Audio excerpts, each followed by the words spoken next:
ফায়ুতরাকু বিমাতারিকা মিন হাদিদ, লোহার হাতুড়ি দিয়ে এবার ওর পিটানো শুরু হবে। পিটাতে পিটাতে ওর গায়ের গোশত আর মাসেলগুলো থেতলে ফেলা হবে। ইকালু লিল আরদি ইলতাইমি, জমিনকে বলা হবে চাপ দাও। ফাতাখতালিফু আদলাউ, ওয়াল আয়াযু বিল্লাহ। কবরের এক পাশের মাটি আরেক পাশের মাটি এমন ভাবে চাপ দিবে, ডান পাশের পাঁজরের হাড় বাম দিকে ঢুকে যাবে, বাম দিকের হাড়টি ডান পাশে এসে যাবে। ওর চিৎকারে পুরো কবরস্থানটা থারথার করে কাঁপবে। ওরে বাঁচানোর তখন কেউ থাকবে না। ওর ক্ষমতা, ওর দাপট, ওর হুঙ্কার, ওর অহংকার ওরে বাঁচাতে পারবে না। চিল্লায় বলেন ঠিক কিনা? হাত্তা সা, কিয়ামত পর্যন্ত, কিয়ামত পর্যন্ত এই দুর্বিষহ জীবন সময় তার কাটতেই থাকবে। আল্লাহ, কবরের এই আযাব থেকে তুমি আমাদেরকে বাঁচাও। মাটিতে আমাদেরকে শোয়াই লাগবে, ঠিক কিনা? একদিন মাটির ভেতরে হবে ঘরে, মন আমার কেন বান্ধ দালান ঘর। প্রাণ পাখি উড়ে যাবে পিঞ্জর ছেড়ে, ধরা ধামে সবই রবে তুমি যাবে চলে। বন্ধু বান্ধব যত, মাতা পিতা দ্বারা সুত, সবই হবে তোমার পরে। মন আমার কেন বান্ধ দালান ঘর, একদিন মাটির ভেতরে হবে ঘরে। মন আমার কেন বান্ধ দালান ঘর। চিল্লায় বলেন ঠিক কিনা? চলে যেতে হবে। দালান ঘর, বাড়ি ঘর, টাকা পয়সার জন্য পাগল হয়ে থাকি আমরা, কিন্তু এটা আমার আসল ঘর নয়। যেই গোসলখানাটারে আমি এত সুন্দর করে টাইলস করে ইটালিয়ান ফিটিংস দিয়ে বানালাম, আমার জীবনের শেষ গোসলটাকে ওই গোসলখানায় হবে? কথা বলেন। যেখানে লাশ ধোয়ায় ওইখানে আমার গোসল হবে, এগুলো আমরা ভাবতে চাই না। কবরের জীবনটা আসল জীবন। বিশ্বনবী দোয়া করতেন, আল্লাহুম্মা ইন্না নাউযু বিকা মিন আযাবিল কবর। আল্লাহ, আমি আপনার কাছে কবরের আযাব থেকে পানাহ চাই, কবরের আযাব থেকে বাঁচতে চাই। এই কবরের মধ্যে অনেক ফিতনা হবে, অনেক সুয়াল হবে। কবরে প্রশ্ন আছে না নাই? কথা বলেন। প্রথম প্রশ্ন জিজ্ঞেস করা হবে, মার রব্বুক, তোমার রব কে? বলেন আমাদের রব কে? ওমা দীনুক, তোমার ধর্ম কি? বিশ্বনবীর চেহারা দেখিয়ে বলা হবে, আতারিফু মান হাযার রাজুল, এই লোকটারে চিনো? আমরা কি বলবো? আমরা চিনি, উনি আমাদের প্রিয় রাসূল মুহাম্মাদুর রাসূলুল্লাহ সাল্লাল্লাহু আলাইহি ওয়াসাল্লাম। এরপরে জিজ্ঞেস করা হবে, এগুলো কোত্থেকে শিখলা? আমরা বলবো কোরআন থেকে। ফায়ুফসাহু লাহু কবরুহু ৭০ যিরাআন। এই সুন্দর সুন্দর উত্তর করতে পারলে আপনার কবরটারে ৭০ হাত লম্বা করে দেয়া হবে। ইফতাহু লাহু বাবুন ইলাল জান্নাহ, জান্নাতের দিকে একটা দরজা লাগিয়ে দেয়া হবে। ইউলবাসু মিন লিবাসি আহলিল জান্নাহ, জান্নাতীদের পোশাক পরিয়ে দেয়া হবে। জান্নাতের পোশাক কেমন হবে জানেন? রেশমের পোশাক। ওয়া লিবাসুহুম ফিহা হারির, the dress will be in Jannah with fine green silk with the gold embroidery. জান্নাতে যারা থাকবে তাদের পোশাক হবে পাতলা সবুজ রঙের রেশমের কাপড়ের পোশাক, যেটার মধ্যে গোল্ডের, স্বর্ণের ডিজাইন করা, এমব্রয়ডারি করা থাকবে। ওই পোশাক পরিয়ে দেওয়া হবে আর বলা হবে নাম কানাউমিল আরুস, বাসর রাতে জামাই যেমনি আনন্দে ঘুমায় তুমিও ঘুমাও। দুনিয়াতে অনেক কষ্ট সহ্য করছো, দুনিয়াতে পুলিশের দৌড়ানি, র্যাবের দৌড়ানি, আছে না নাই? ইসলামের পক্ষে যারা কথা বলে নিজ এলাকায় পরবাসী, আছে না নাই? আহা, মামলা হামলা, ঝক্কি ঝামেলা ঝুঁকি একটার পর একটা, তার পিছু ছাড়ে না। সে ঘুমাইতেও পারে নাই। চিল্লায় বলেন ঠিক কিনা?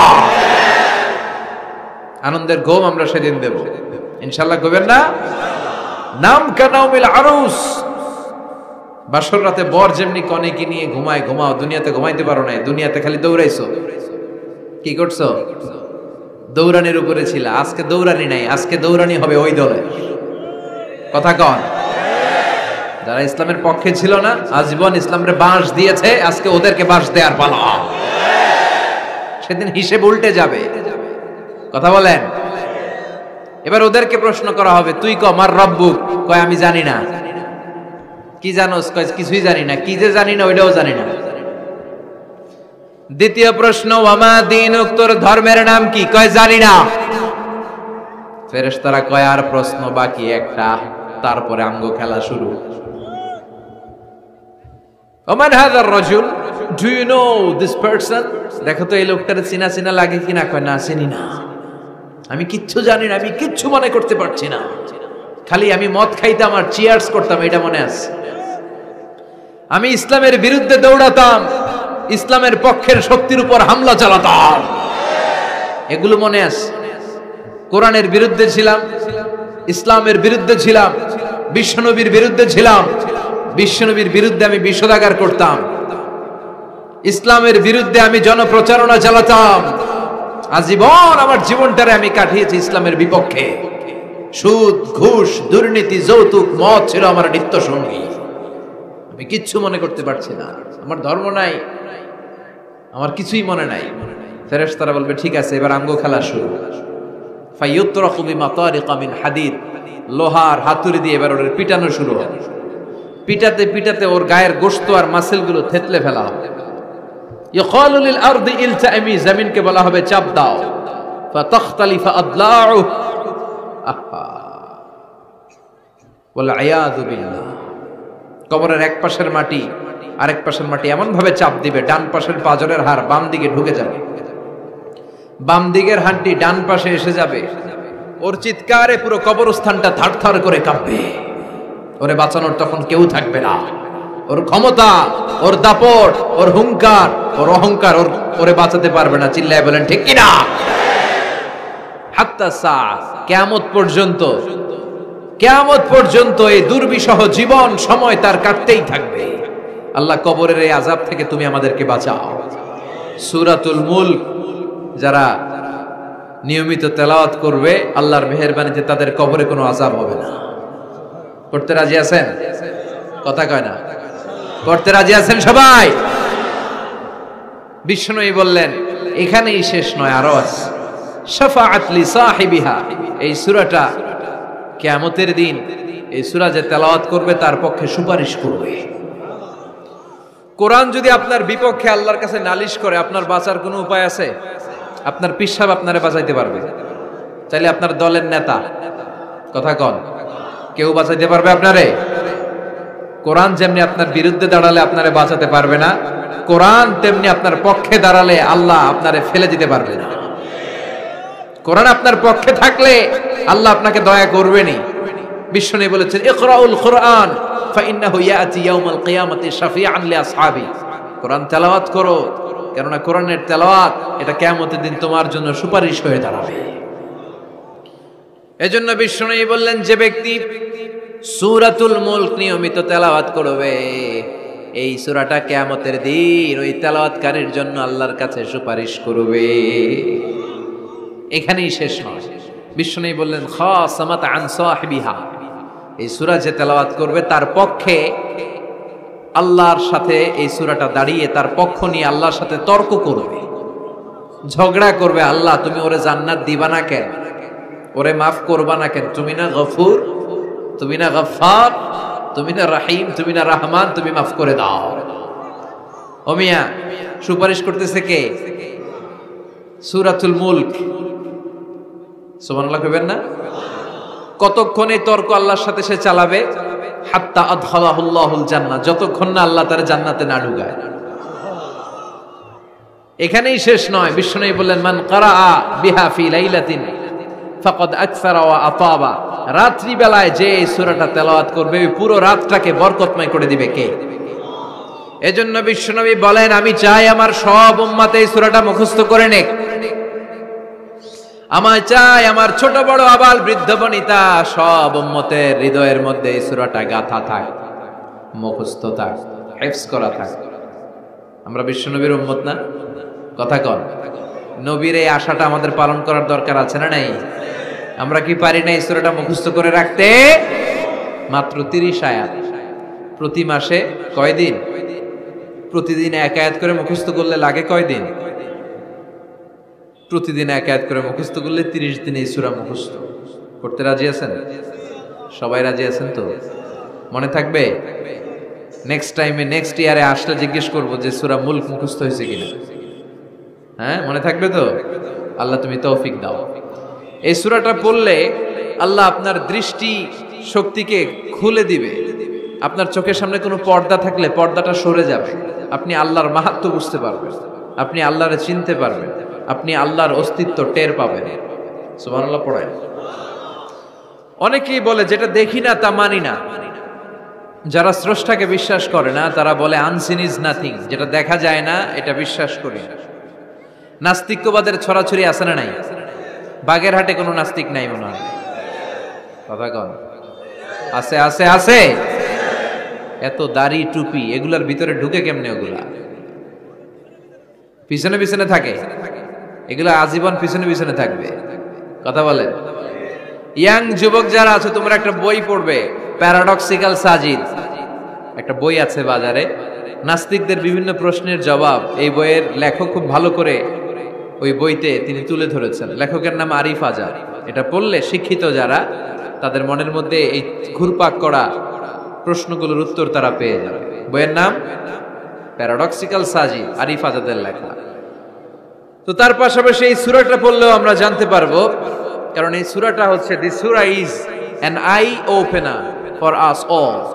আমাদের সবার চোখ খুলে দিবে এই সূরাটা। আমাদের ঘুমন্ত বিবেককে জাগিয়ে তুলবে এই সূরাটা। যারা বলে যে স্রষ্টাকে দেখা যায় না তাদের জন্য এই সূরাটা একটা মেডিসিন।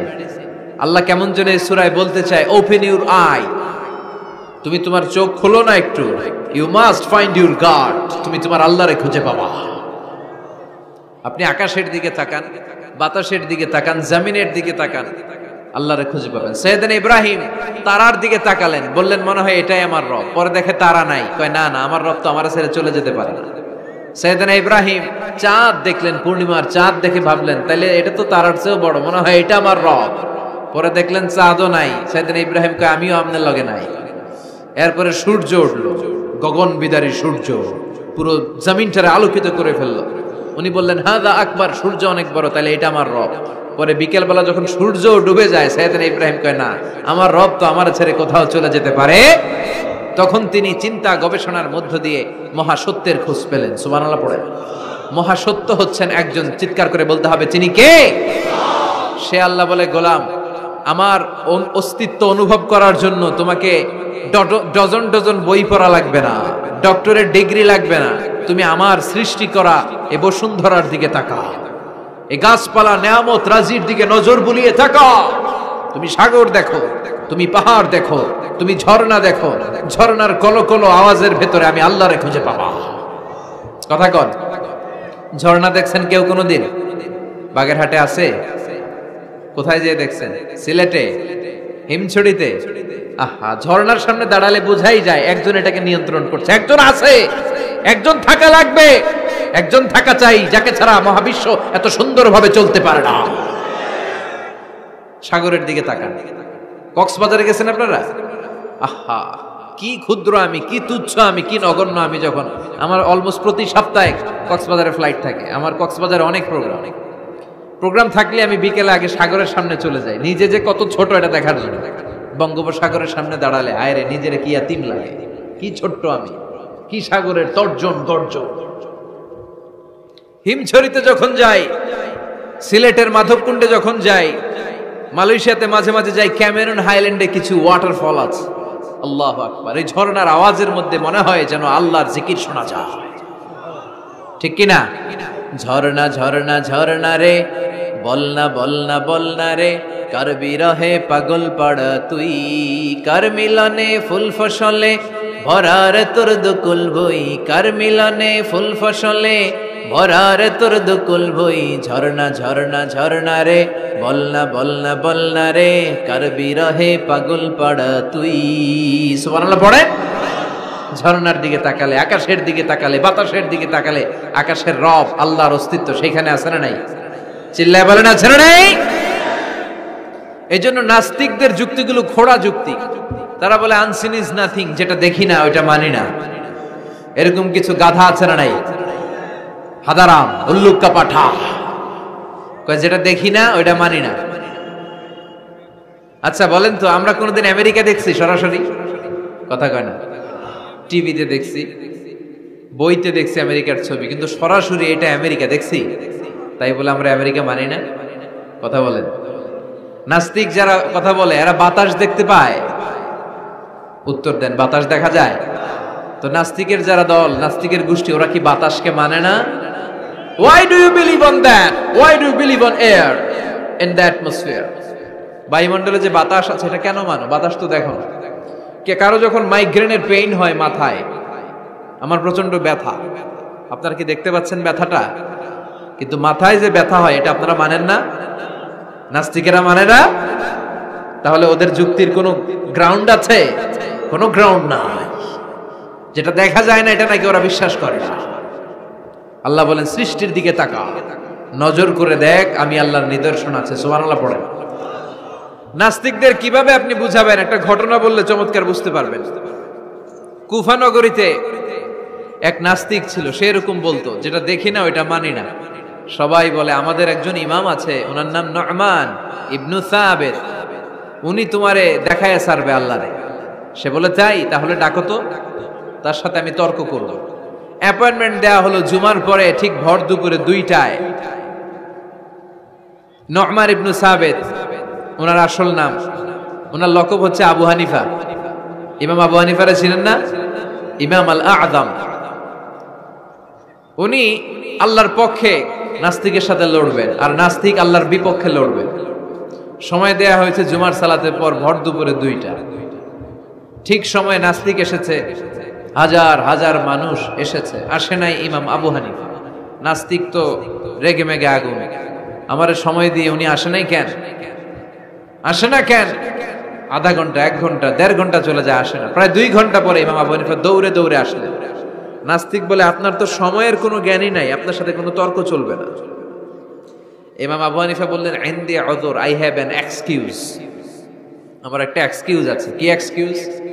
সাইয়েদনা ইমাম আবু হানিফা বললেন, আমি যখন ঘর থেকে বের হই, এই পথে আসার সময় আমাকে একটা নদী পার হতে হয়। কি পার হতে হয়?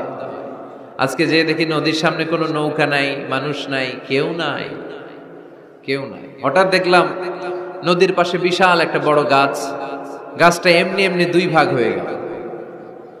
গাছ থেকে এমনি এমনি কাঠ আর তক্তা বের হয়ে গেল। তক্তাগুলো এমনি এমনি জোড়া লেগে নৌকা হয়ে গেল। ওই নৌকা এমনি এমনি নদীর মাঝখানে এসে পড়লো, আর আমি উঠে বসলাম। মাঝি ছাড়া, লগি বৈঠা ছাড়া নৌকা আমারে এক টান মেরে নদীর ওপার নিয়ে গেল। এই কাজগুলো হতে হতে 2 ঘন্টা লেগে গেছে। কয় ঘন্টা? নাস্তিক কয় তবে ইমামের মাথা খারাপ। নাস্তিক কি বলে? তোদের ইমামের মাথায় সমস্যা। ইমাম আবু হানিফা বললেন, আপনি এই কথা বললেন কেন? আমার মাথা ঠিকই আছে, আপনি আমার গালি দেন কেন? নাস্তিক বলে এমনি এমনি গাছ ভেঙে 2 ভাগ হয় নাকি? এমনি এমনি করাত ছাড়া গাছ কেটে তক্তা বানানো যায় নাকি? এমনি এমনি মিস্ত্রি ছাড়া তক্তা লাগিয়ে নৌকা হয়? এমনি এমনি মাঝি ছাড়া নৌকা চলে নাকি? সাইয়েদনা ইমাম আবু হানিফা বললেন, এই তো আপনি লাইনে চলে আসছেন, এখন আপনারে বুঝাইতে খুব সুবিধা হবে। এমনি এমনি নৌকা হয় না, তক্তা হয় না, এমনি এমনি গাছ কেটে 2 ভাগ হয় না, তাহলে আকাশটা কেমন করে এমনি এমনি হলো? এই জমিনটা কেমন করে এমনি এমনি হলো? দ্বিপ্রহরের জলজলের সূর্যটা কেমন করে প্রতিদিন দিনক্ষণ টাইম ঠিক করে সকালে পূর্ব দিক থেকে উঠে পশ্চিম দিকে ডুবে যায়? কেমন করে আকাশ থেকে বৃষ্টি নামে এমনি এমনি? কেউ যদি এটা না করে এমনি এমনি কেমন করে পৃথিবী সৃষ্টি হয়? নাস্তিকের ঘুমন্ত বিবেক এবার জাগ্রত হয়েছে, এবার সে চোখ মেলে তাকিয়েছে। সেজন্য এই পৃথিবীতে এখন নতুন এসেছে, সে নতুন করে আবার পৃথিবী দেখতে লাগলো। তাই তো? সুবহানাল্লাহ কইবেন না? তাই তো? এমনি এমনি তো কিছু হতে পারে না। There should be someone who is controlling everything. একজনকে থাকাই লাগবে যিনি মহাবিশ্ব নিয়ন্ত্রণ করছে। চিল্লায় বলেন, যিনি কে? নাস্তিক অবাক, তাই তো, আসলেই তো আমি একটা বোকা, আসলে আমি হাদারাম, আমি তো এইভাবে কখনো ভাবি নাই। ও ইমাম, আপনাকে শুকরিয়া, আপনার হাত দেন, আপনার হাতে চুমু খাই, আপনার হাতে হাত রেখে আমি শাহাদা বাক্য পাঠ করতে চাই, আপনি আমারে পড়িয়ে দেন লা ইলাহা ইল্লাল্লাহ মুহাম্মাদুর রাসূলুল্লাহ। কালিমা পড়ে মুসলমান হয়ে গেলেন। আল্লাহু আকবার। এজন্য নাস্তিকদের সাথে ওয়াজাদিলহুম বিল্লাতি হিয়া আহসান, হিকমতের সাথে কথা বলতে হবে, প্রজ্ঞার সাথে যদি আপনি একটা ভ্যালিড গ্রাউন্ড উপস্থাপন করতে পারেন, নাস্তিকরা আপনার সামনে দাঁড়াতে পারবে না। চিল্লায় বলেন ঠিক কিনা?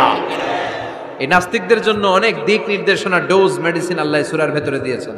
সূরাটার নাম সবাই বলতে হবে, সবাই বলেন, সবাই কইছেন? সূরার নাম সূরা মুলক। চিল্লায় বলেন কি নাম? সূরাতুল মুলক। আল্লাহ শুরু করছেন, তাবারাকাল্লাযী বিয়াদিহিল মুলকু ওয়া হুয়া আলা কুল্লি শাইইন কাদির। সুবহান সেই সত্তা যার হাতে ক্ষমতা আর তিনি সব বিষয়ের উপরে ক্ষমতাবান। পড়েন সুবহানাল্লাহ। তাবারাকাল্লাযী, সুবহান সেই সত্তা, বিয়াদিহিল মুলকু, যার হাতে সব ক্ষমতা, ওয়া হুয়া, আর তিনি, আলা কুল্লি শাইইন কাদির, সব বিষয়ে ক্ষমতাবান। তিনি কে? বিয়াদিহিল মুলকু, তার হাতে ক্ষমতা। চিল্লায় বলেন তো কার হাতে? নাকি আপনাদের হাতে? মাননীয় প্রধানমন্ত্রীর হাতে? আস্তে আস্তে যাও, তুমি তো পুরো মাইক নাড়ায় ফেলতেছো। ক্ষমতা কার হাতে? নাকি প্রধানমন্ত্রীর হাতে? র্যাবের প্রধানের হাতে? পুলিশ প্রধান ডোনাল্ড ট্রাম্পের হাতে? ভ্লাদিমির পুতিনের হাতে? নরেন্দ্র মোদির হাতে? কার হাতে? জোরে বলেন। বিশ্বাস হয়? কিন্তু আমরা কিন্তু প্রায়শই বলি সকল ক্ষমতার উৎস জনগণ। এভাবে রাষ্ট্রীয়ভাবে কিছু কুফরি আমাদেরকে শিক্ষা দেওয়া হয়। চিল্লা এখন ঠিক কিনা? এটা রাষ্ট্রীয় কুফরি। সকল ক্ষমতার উৎস জনগণ নয়, সকল ক্ষমতার উৎস একজন। চিল্লায় বলেন তিনি কে?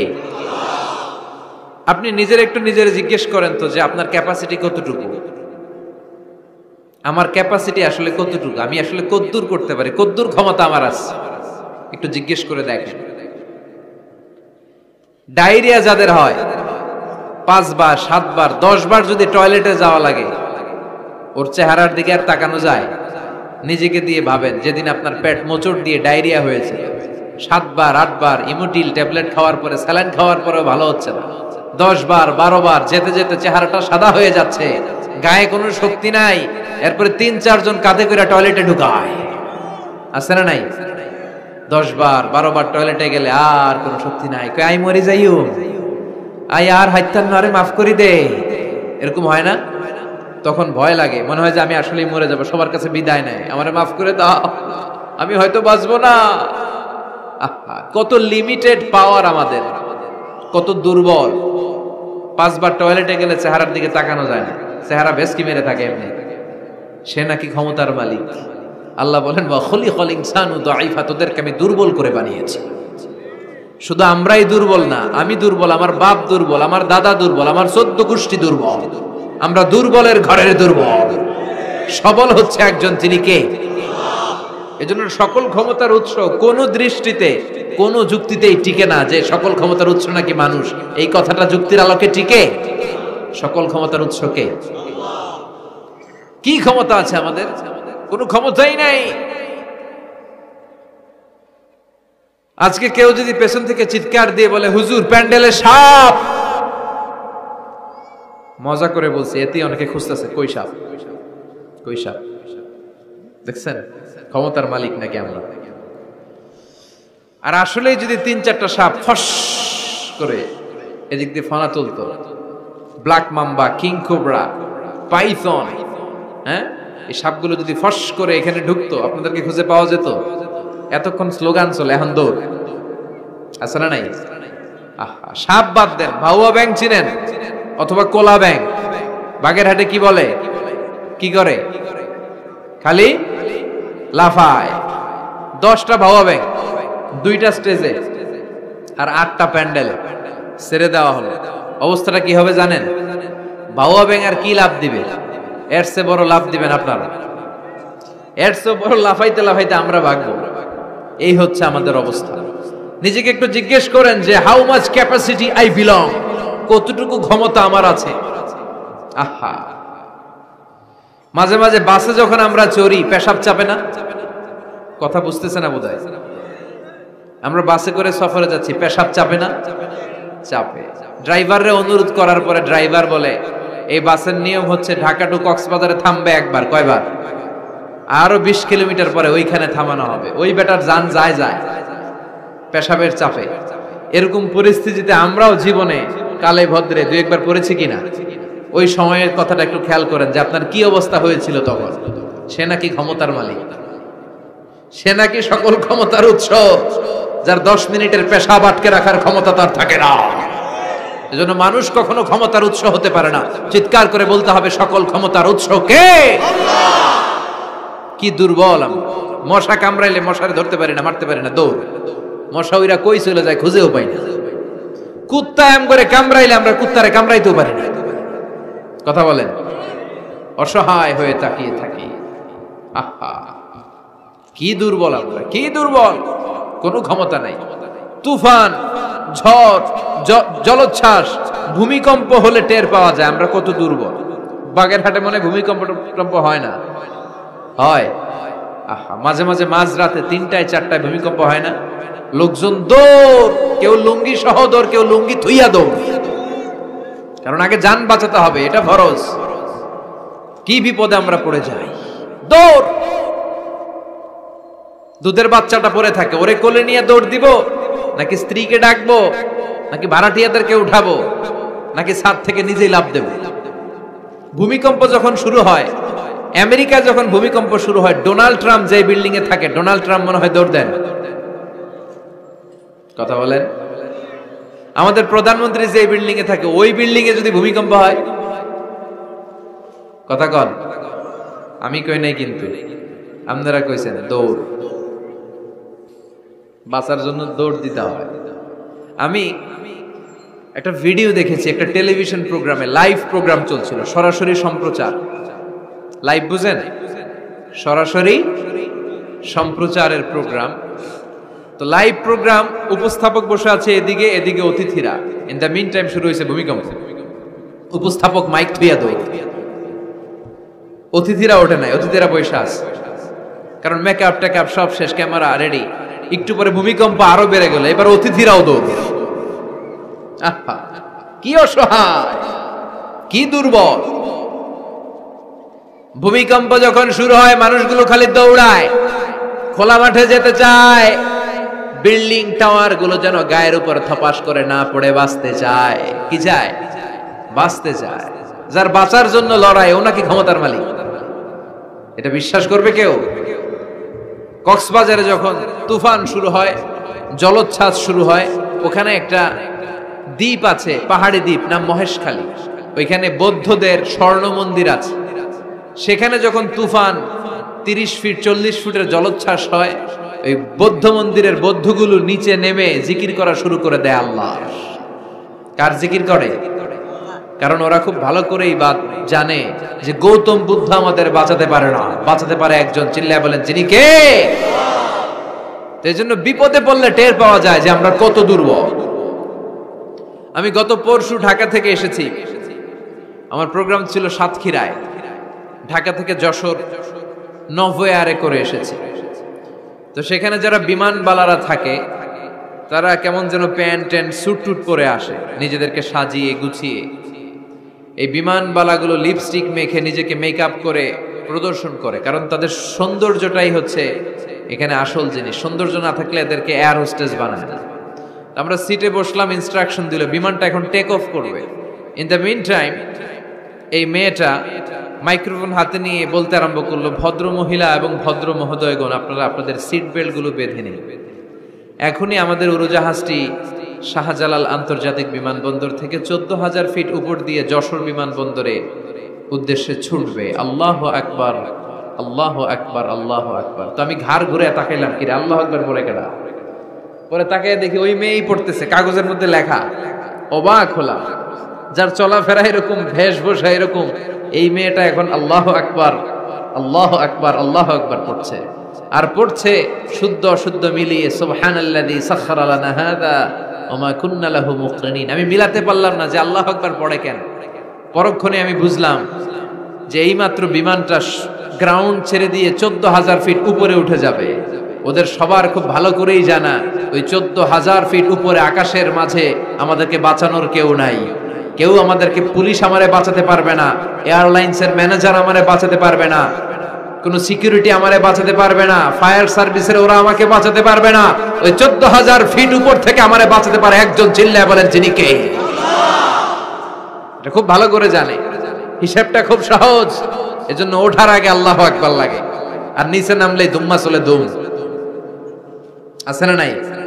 নিচে নামলেই কুছ কুছ হোতা হ্যায়। কথা বলেন, বিমান থেকে নামলেই কুছ কুছ হোতা হ্যায়, বিমানে ওঠার সময় আল্লাহু আকবার, আল্লাহু আকবার। কি অবস্থা আমাদের, কতটুকু ক্ষমতার মালিক। আসলে আমাদেরকে আল্লাহ তেমন কোনো ক্ষমতাই দেয় নাই, ক্ষমতার মালিক কে? সে আল্লাহ বলছেন, তাবারাকাল্লাযী বিয়াদিহিল মুলকু ওয়া হুয়া আলা কুল্লি শাইইন কাদির। সুমহান সেই সত্তা যার হাতে ক্ষমতা। চিল্লায় বলেন ক্ষমতা কার হাতে?